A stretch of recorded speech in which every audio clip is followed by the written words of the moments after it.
Bulldozer action પર હવે રાજનીતિએ જોર પકડ્યું છે। અમદાવાદ બાદ હવે બેટ દ્વારકામાં ડિમોલિશન સ્થળ પર કોંગ્રેસના નેતાઓ પહોંચ્યા।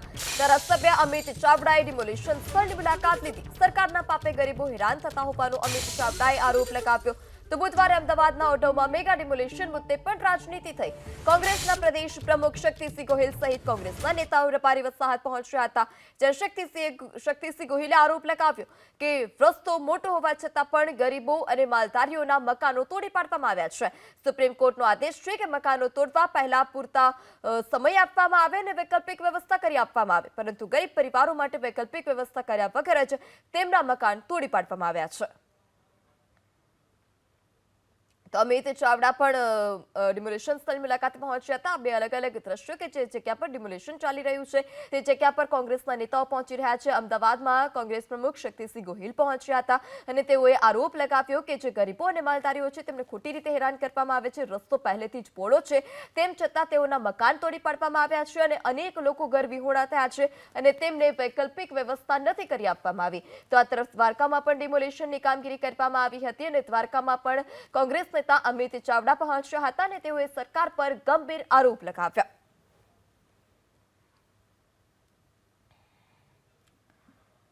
ભાજપ નેતા યજ્ઞેશ દવે પણ ફોન લાઈનથી જોડાઈ ચૂક્યા છે। યજ્ઞેશભાઈ, કોંગ્રેસના નેતાઓ દ્વારા આરોપ લગાવવામાં આવી રહ્યો છે કે સરકાર તેમની સાથે ગેરરીતિ કરી રહી છે, આપની પ્રતિક્રિયા?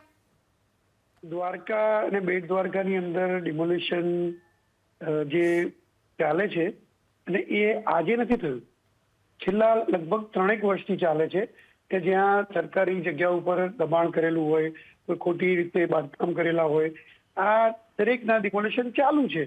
પરંતુ અત્યારે હાલ કોંગ્રેસ જોડે કોઈ કામધંધો છે નહીં, એટલે કોંગ્રેસના નેતાઓ માટે એક સિઝન આવી ગઈ છે કે ડિમોલિશનના મુદ્દે જવું અને એની ઉપર રાજનીતિ કરવી અને ડિમોલિશનના સગડી ઉપર રાજકીય રોટલા શેકવા, એવી એક સિસ્ટમ થઈ ગઈ। ભલે અમદાવાદ હોય, બેટ દ્વારકા હોય કે દ્વારકા હોય, એ પહોંચી જવું। પરંતુ મને એ થાય છે કે છેલ્લા 3 વર્ષથી જયારે દ્વારકામાં ડિમોલિશન થતું હતું ત્યારે કેમ કે કોંગ્રેસનો નેતા ફરતો નહોતો?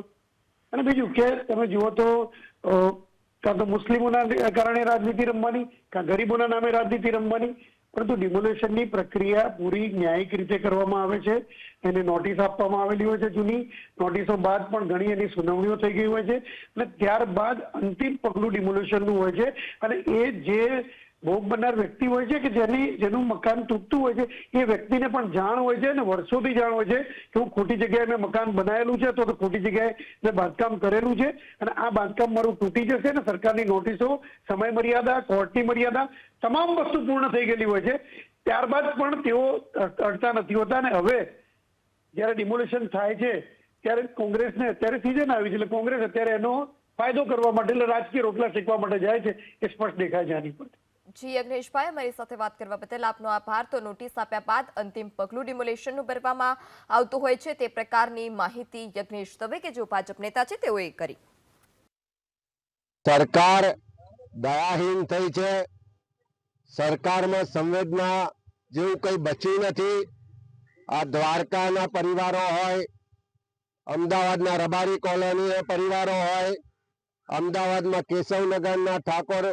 જી મનીષભાઈ, જે પ્રકારે કોંગ્રેસના નેતાઓ પહોંચી રહ્યા છે ડિમોલિશન સ્થળ પર, પરંતુ ભાજપ દ્વારા યજ્ઞેશભાઈ દ્વારા એવું કહેવામાં આવ્યું કે સરકાર કોંગ્રેસ પાસે કોઈ કામ નથી એટલા માટે સરકારને આડે હાથ લે છે, આપની પ્રતિક્રિયા?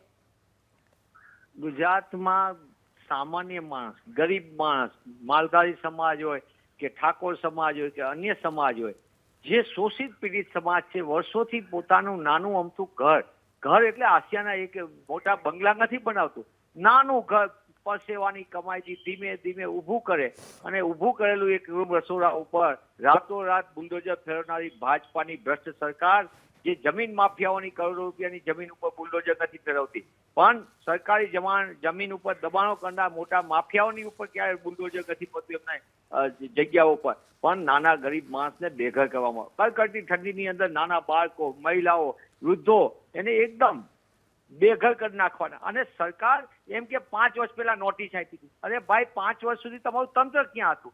ગેરકાયદેસર બાંધકામ થયું, અમે એમ નથી કહેતા ખોટું થયું હોય 100% તમે પગલાં લ્યો, પણ ખોટું થયું હોય તો મોટા મોટા જમીન માફિયાઓ આખા બાંધકામો બનાવી દીધા, 10-10 માળની સ્કીમ બનાવી દીધી, એની ઉપર કેમ હતી? એને તો રેગ્યુલેટ કરવા કાયદા ઉપર કાયદા લાવે। કેમ? કારણ કે ભારતીય જનતા પાર્ટીના એ ફંડ મેનેજરો છે।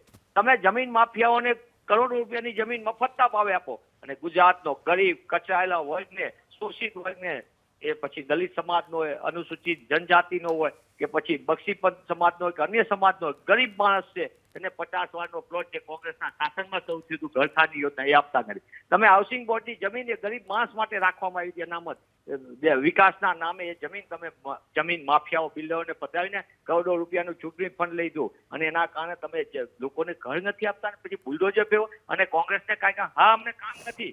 અમારી આગળ માત્ર એક કામ છે ગરીબોને બચાવવા. અમારી આગળ કામ છે શોષિત પીડિતોનો અવાજ બનવાનું. અમારા નેતા સન્માનીય પ્રદેશ અધ્યક્ષ શક્તિસિંહજી ગોહિલે આ હજારો લોકો ભેગા થાય જગ્યાએ જઈને સ્થળ ઉપર એ લોકોની વેદના સાંભળી છે. અમારા વિધાનસભા કોંગ્રેસ પક્ષના નેતા સન્માનીય અમિતભાઈ ચાવડાએ હજારો લોકો જ્યાં ભેગા થાય છે, જે લોકોને તકલીફ હોય એનો ન્યાય અને અધિકારની વાત સાંભળવા, એમની વ્યથા સાંભળવા માટે સ્થળ ઉપર જઈ રહ્યા છે અને એને તમે એમ અસંવેદનશીલતાથી અને નફ્ફટ થઈને જવાબ આપો છો, બેફામપણે જવાબ આપો છો. તમારી સંવેદનશીલતા ક્યાં ગઈ? ક્યાં ગઈ? તમે ચૂંટણીમાં મત લેવા માટે તો તમે ઘર ઘર ફરો છો, ત્યારે તો ગરીબોની વાત કરો છો. તમને આ કરશું તે કરશું, બધા પ્રકારની વ્યવસ્થા આપવાની વાતો કરનારી ભાજપાની ભ્રષ્ટ સરકારે ગુજરાતમાં જમીનોનું શિસ્તબદ્ધ રીતે, સુનિયોજિત રીતે અબજો રૂપિયાની જમીન બારોબાર ચાઉ કરનારા લોકોને રાજકીય આશ્રય આપ્યો છે, એવો મારો સ્પષ્ટ આરોપ છે. અને એના કારણે ગરીબ લોકો માટેના જે અનામત પ્લોટો છે એ પણ જમીન માફિયાઓને પધરાવી દેવામાં આવે છે અને ક્યાંક આવું દબાણના નામ ઉપર બારોબાર બુલડોઝર ફેરવીને એ જમીન એ પ્લોટ ખાલી થાય એ પણ જમીન માફિયા અને મોટા બિલ્ડરોને પધરાવી દેવા. કારણ કે ભારતીય જનતા પાર્ટીને ચૂંટણી ફંડ આપે છે. એક પણ કમલમ ઉપર કેમ બુલડોઝર નથી થતું? ગેરકાયદેસર હું નથી કહેતો, ભાજપાના પૂર્વ મંત્રી જવાહર ચાવડાએ કીધેલું કે આ ગેરકાયદેસર બનેલું કમલમ છે એ ગેરકાયદેસર બનેલી જગ્યા ઉપર છે. ગોચરની જગ્યા ઉપર બનેલા બાંધકામો કેમ એની ઉપર નથી થતું? કેમ ગાય માતાના નામે તમે મત માંગ્યા હતા તો ગાય માતાને તમારે એની ચણિયાઓ લડવા દેવા માટેની જગ્યા રહેવા નથી દેવી? અબજો રૂપિયાની જમીન ગોચરની બારોબાર ભારતીય જનતા પાર્ટીના ફંડ મેં ચાઉ કરી ગયા છે. એની કોઈ વાત કરવી નથી. મુલાસરાનું જીવતું જાગતું ઉદાહરણ છે. એટલા માટે મહેરબાની કરીને ભારતીય જનતા પાર્ટીના ભ્રષ્ટ શાસકો લાજવાન બદલે ગાજવાનું કામ બંધ કરે અને ગુજરાતના નાગરિકોને બેઘર કરવાનું બંધ કરે. જી મનીષભાઈ, અમારી સાથે વાત કરવા બદલ આભાર. શ્રદ્ધા રાજપૂત ભાજપ નેતા પણ આપણી સાથે જોડાઈ ચૂક્યા છે. જી શ્રદ્ધાબેન, કોંગ્રેસ જે જગ્યા પર ડિમોલિશન થઈ રહ્યું છે ત્યાં નેતાઓ પહોંચી રહ્યા છે અને ભાજપ સરકાર પર પણ આરોપ લગાવી રહી છે કોંગ્રેસ. આપની પ્રતિક્રિયા? જો બેન, પહેલા તો એ વસ્તુ કહેવા માંગુ છું, કોંગ્રેસને માટે ધન્યવાદ આપું છું કે કોંગ્રેસ પાસે વક્ફ બોર્ડ કરતા બી વધારે જમીન છે આખા દેશની અંદર. કરોડો ખરબો અબજો કરોડો રૂપિયાની જે જમીન છે કોંગ્રેસ પાસે છે. બરોબર છે. કોંગ્રેસના ઘણા નેતાઓ એવા છે કે જેમાં તમે ચાલીને ના જઈ શકો, તમારે સ્પેશિયલ ગાડી લઈને જવી પડે, એટલા મોટા મોટા ઘર કોંગ્રેસના નેતાઓના છે. અને આ બધું રેકોર્ડ ઉપર જ છે ને. એમને જેટલી જમીનો એમની પાસે છે, એમના ભવનો પાસે છે, એમના નેતાઓ પાસે છે, એ કઈ જમીનો છે? આ ભારત દેશની જ જમીનો છે. અને જ્યાં સુધી ગેરકાયદેસર બાંધકામ કરવામાં આવે, જે સરકારી જમીન છે, જે વિકાસ માટે છે, જે લોકો માટે છે, એ જમીન પર કોઈ ગેરકાયદેસર બાંધકામ કરીને દબાણ કેટલાય સમય સુધી કરે રાખે, પણ બંધારણમાં એ લો સરકારી જમીન છે, સરકારની હોય છે. પ્રોપર્ટી જે છે, જે ટેક્સપેયરના પૈસા જે સરકાર ચાલતી હોય છે, ટેક્સપેયરોના વિકાસ માટે આ બધી જમીનો હોય છે.